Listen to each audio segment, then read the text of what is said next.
My name is Michael Arterberry, and I'm the founder and the creator of Power of Peace. Power of Peace is a program that allows young people to have a safe environment to talk about the issues in their lives and learn from them. I need you to think of an adjective that describes your personality, and it has to be positive.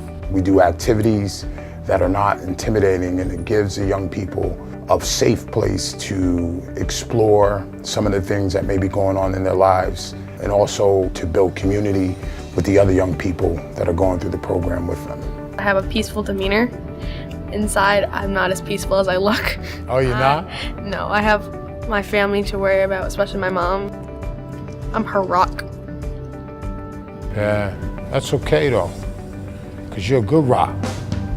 We like to work with 25 to 30 students at a time. I ask the principals for a cross-section of students that are representative of the student population. And over a course of a few weeks, we're able to work with a critical mass of students in each one of the buildings. What's something positive you look for in people? I want somebody who's unique, because if somebody is unique and they know that they're unique and they respect themselves, then they respect everybody else too. Wow. In the past year and a half, I've gotten to know Mike and his crew fairly well. A colleague of mine recommended the Power of Peace for our student body, and it was so moving that we actually had him come back again to do another 150 students this year, and it really strengthened the relationships, not just from student to student, but student to staff member. I require a minimum of 2 teachers in each one of my workshops so that they get the opportunity to see their students from a different perspective. They get to see them outside of the classroom and see them in a more comfortable environment. We also want to have the culture created within the workshop to be continued in the building.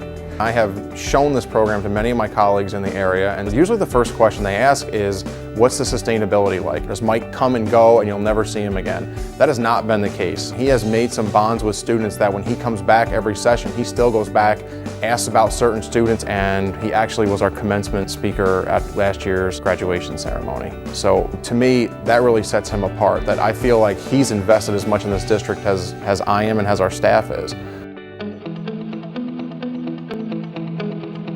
My favorite activity is called Who Am I?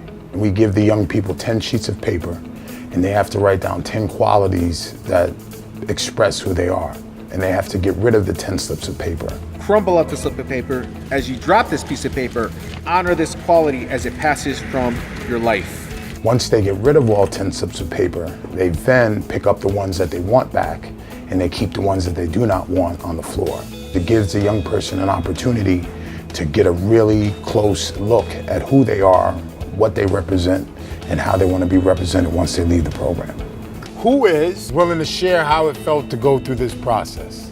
It really helps me think, and it makes me feel like I might be getting to know my own self better. As I was dropping paper to the ground, I felt like I was becoming more like everybody else. I'm losing myself. Yeah, like a loss.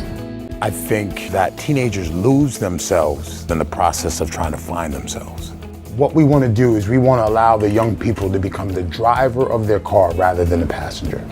You never stop developing the person that you are, but you have to have what they call a core.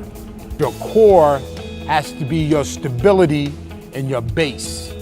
So some of those qualities that you drop and you feel like you're losing something is more than likely something that's attached to your core. And that's the person that you have to know. Your generation is setting you guys up to not feel. You have all these social medias where you speak to people from the other side of a screen.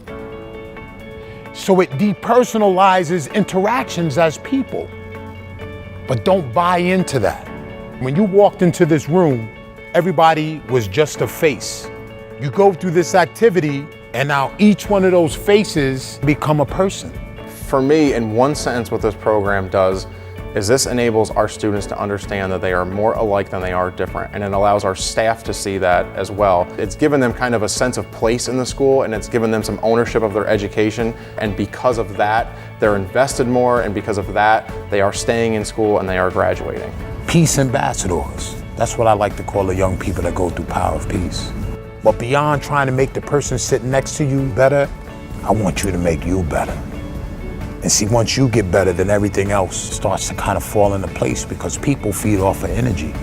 So you can give that same energy and give it off to others if you just learn how to take it, nurture it, and express it. The world that I create in the workshop is the world that I live in. And I explain to them that you are the catalyst of how it carries over. If you make it your duty and your mission to do it, you can do it.